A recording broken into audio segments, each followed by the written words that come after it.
Life is too short for ordinary music. Jazz on WRFG, Atlanta. Bruce, nice selection, man. That was nice. That was nice. Yeah, she hypnotized our guests. It was amazing. It was she was so engaging and it was a beautiful evening, man. It was fantastic. Wow. And do you videotape these events? You know, the one thing I forgot to do was I was so involved in putting it together.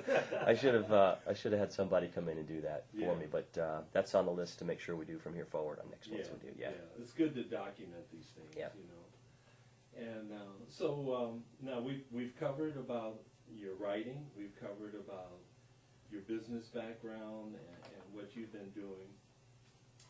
And how are you helping? I noticed that you use your business background helping artists to promote themselves and grow their audience and increase exposure. How do you go about doing that? Well, a lot of it's just talking to them. You know, I spend a lot of time in the audience chair now. You know, I used to play more. I play a lot less now. And I just think it's really important, you know, if I'm on my soapbox for a minute, I just think it's really important to talk to artists about making a connection with their audience, and in whatever way they can, because the audience really wants to know what they're about. As much about the technique and the notes and what they're creating, they kind of want to know a little bit about that person one way or the other. And so I try to talk to artists about being approachable and just, you know, being aware of what's going on around them and taking it in and giving back. And that helps just the grassroots aspect of developing a following, which I think is important to anyone who's going to book an artist. They want to know what kind of following they've got, what kind of crowd they're going to bring into the room. But it's also, I think it's a real personal thing. I think people like to connect to musicians and music that they feel like they have a personal relationship with. And it's very easy to do now compared to a lot of the music that we are forced to hear when our radios are on in the car, not on the left-hand side of the dial. You know what I mean? So it's just that's one way. I've also helped artists just with working on their, you know, their bio or their impression. You know, what is it maybe that a company that might be endorse an artist in saxophones? What would they want to know about this artist? You know, want to know this guy. I don't think, you know, artists. Life is too short for ordinary music. When they're working so hard at Jazz on WRFG, Atlanta. And the other thing you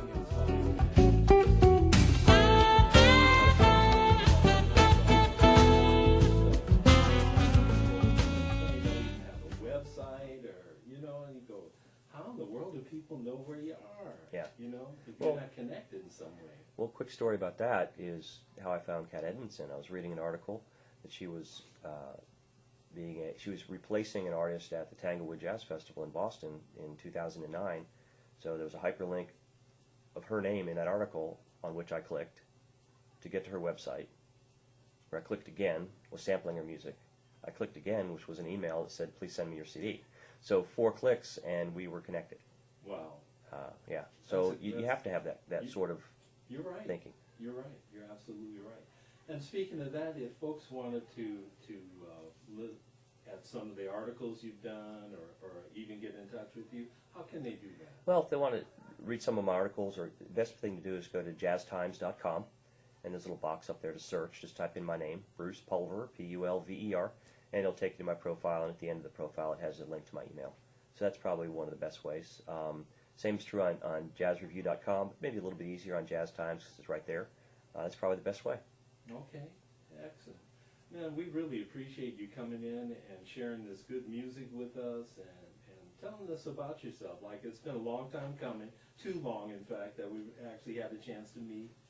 And we appreciate you giving up some time and coming in and sharing with us. Well, I appreciate the opportunity. Like I said, I grew up, my dad was making me listen to everything, so maybe this is my payback. I got to put my playlist together tonight, so I appreciate you having me very, very much. Hey, and you're always welcome, man.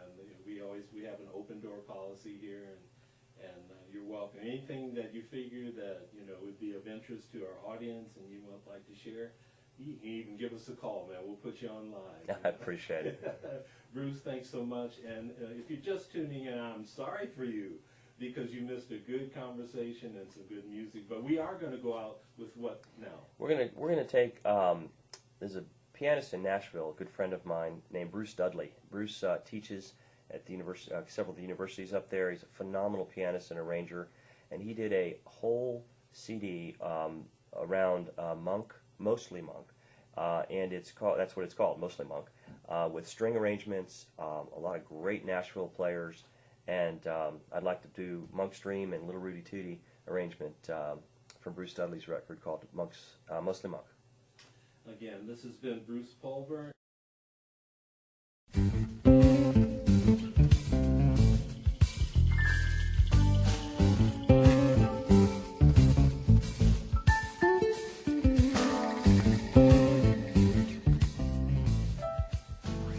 Life is too short for ordinary music. Jazz on WRFG, Atlanta.